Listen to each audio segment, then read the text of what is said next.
Fred Richani here for the SportsCourier.com, joined by MMA up-and-comer and Ultimate Fighter alum Andy Maine. How you doing, Andy? I'm doing fantastic. How are you doing? I'm doing good. And what brings you here today at the MMA World Expo in New York City at the Javits Center? A couple of things. A couple of my teammates, Jimmy and Danny Miller, are both in booths signing autographs for fans, and I chose last minute to compete in the tournament that Hensel Gracie has going on, and I haven't competed in a while, especially not in the gi, so I figured I'd give it a go since I've kind of been on a hiatus from fighting. And we haven't had a chance to talk to Dan yet, but how's he and his family holding up with young Daniel? They're strong, man. They're doing great, and I think this all the support from the MMA community has really kind of reinvigorated them because really everybody stepped up. Everybody from our gym, the gyms in the area, a lot of our fighters have their own gyms, and all their gyms have supported, and then especially when like Dana White and the UFC have also supported him in his cause. So they're holding up for sure, and they're just looking forward to getting that operation done and getting his kid on the right path.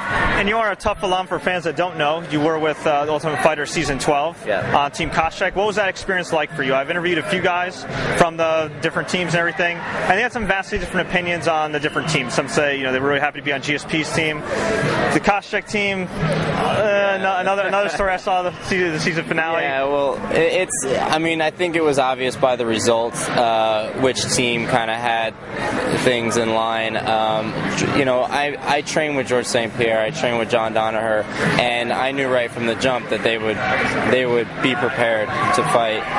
I think the thing with Koscheck's team, and honestly the experience in itself was great because it opened a lot of doors. I can walk into any gym in the world and tell them who I am, and it's an easy transition. It's an icebreaker.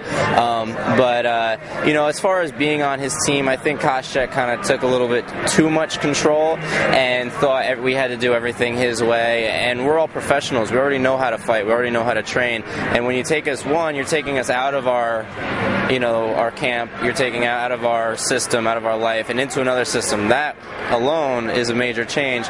But to now have somebody telling you this is how you're going to train too, it can change things. And I don't make any excuses for anybody on our team. I mean, honestly, we just didn't fight the way we can fight. I mean, all the guys in that from my season are fantastic athletes and fantastic fighters, and I'm sure we're all going to do well. It's just St-Pierre and John Danaher really just they really prepared the correct way, and they got their guys ready the right way, and they did great. But the experience in itself, it's something that it's a once in a lifetime thing. Even with the results, you don't regret something like that. And how scared were you for Koscheck or Brennan Tate when they had that male nurse scuffle?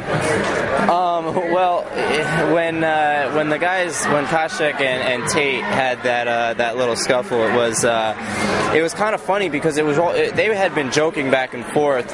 Obviously there's a lot that you don't see on TV, but they were joking back and forth, and then Tate at some point had told Koscheck that he said, "You can say whatever you want, just do not choke me. Do not choke me. I freak out." So Tate then started to get a little wordy with some of our guys. He was making fun of the Armenians and their accent, but so Koscheck went up and choked him. And I grabbed Tate around the waist, and then a couple guys grabbed Koscheck. It was over pretty quick, and then Koscheck went up and apologized for doing that. But, it's just, honestly, the environment is weird, man. It makes people do stupid stuff. It's like, before being on the show, like, I couldn't believe how, stupid people looked.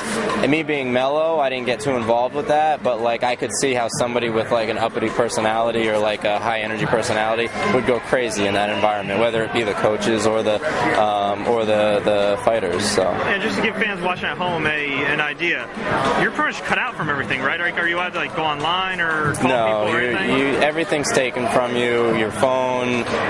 You can't have any computers. There's no TV. There's no music. You're not allowed to read. There's no magazines. You're allowed to bring religious text like a Bible or a Quran. That's all you're allowed to bring. But other than that, you're cut off. All you have to do there is eat, sleep, train when they bring you to train, and then interact. And you know, it's 14 guys. There's no women around to look at. There's nothing. You know, it's just 14 guys, all with high energy, all fighters, and yeah, it's inevitable that guys are gonna butt heads. But I mean, I guess people wouldn't watch the show if it wasn't for stuff like that. And can you confirm the observations of Kyle Watson and Jonathan Brookins? Was Jeff Lentz the biggest party animal that we didn't see on the show? Oh, absolutely, yeah. I heard about the puke room. Yeah, the puke room. Well, the puke room, I don't know if Kyle Watson told you that he was part of the puke room. Oh, no. he contributed to being the puke room, because the room situation was myself, Jeff Lentz, and Kyle Watson.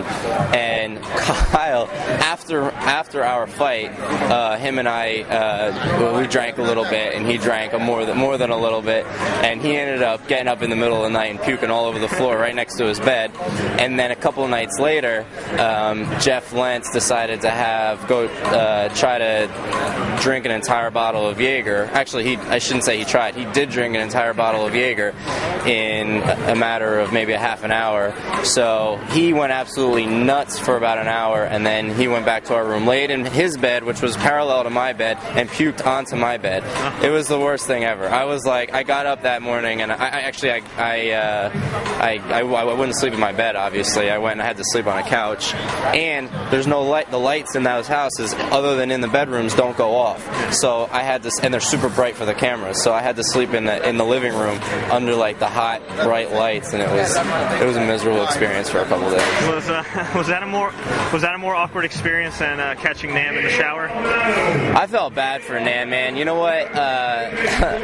I wasn't a part of that, and I was the only one who wasn't a part of that, because I really did feel bad, because he was the one guy on our team that, he made it to the semifinals, and he was doing his thing, and yeah, that was awkward, man. I mean, I felt bad for him, because he's a really nice kid, honestly. Like, I really like Nam, and he's one of the guys I've stayed in contact with since the show, and I'm glad he's still in the UFC. He's got a fight coming up, actually. I'm glad he's still in the UFC, and I hope he does well. But yeah, that was just wrong, man. That was wrong. And you said that you had some health setbacks before. I know you did have a fight at UCC, which ended in controversy, I believe, like an illegal blow to your head and everything. How have you been doing so far, and when can we expect you back in the cage or in the ring? Yeah, actually, since that fight, I had done a really big weight cut for that fight. A little bit over 17 pounds in 17 or 21 pounds in about 5 days. So it was the biggest cut for me that I've ever done. I felt great in the fight, but unfortunately it did end in an illegal blow. And what ended up happening was just after that fight, I came down with mono, and I didn't know I had it. So I had mono for about 3 months, not knowing I had mono. And about a week before my fight that was supposed to be at HFC in Indiana, I had to pull out. And I was supposed to be on Bellator a month later, so I had to pull out of both of those fights when I found out, because my spleen was so enlarged that if I took a shot there, it could have ruptured my spleen. So then I was off. So I had been training for 3 months for a fight, but I couldn't fight, which was very disappointing. I took about a month and a half off, came back, started training for another fight, which was another HFC fight out in Indiana, and I broke out with shingles. I don't know if you know what shingles is, but it's the adult version of chickenpox, and it comes out when your immune system is very, very stressed. So it's just been one thing after the next, and I had to take another 6 to 8 weeks off from that. But I'm finally healthy. I feel good. I'm competing in a jiu-jitsu tournament today, and I'm hoping to be back in the cage by around March, early March, and try to make 2012 my year. Absolutely. Well, we're definitely looking forward to it. Anywhere fans can find you online? Yeah, I mean, I have my Facebook page and my Facebook fan page. Just look up Andy Maine, and my Twitter handle is @Andy_Maine. So yeah, just definitely come check me out. I love when the fans talk to me. They make it fun. Fans make it fun for sure, and I like to hear what everybody else is doing. So yeah, definitely everybody. Awesome. Well, thank you so much, man. Best of luck in your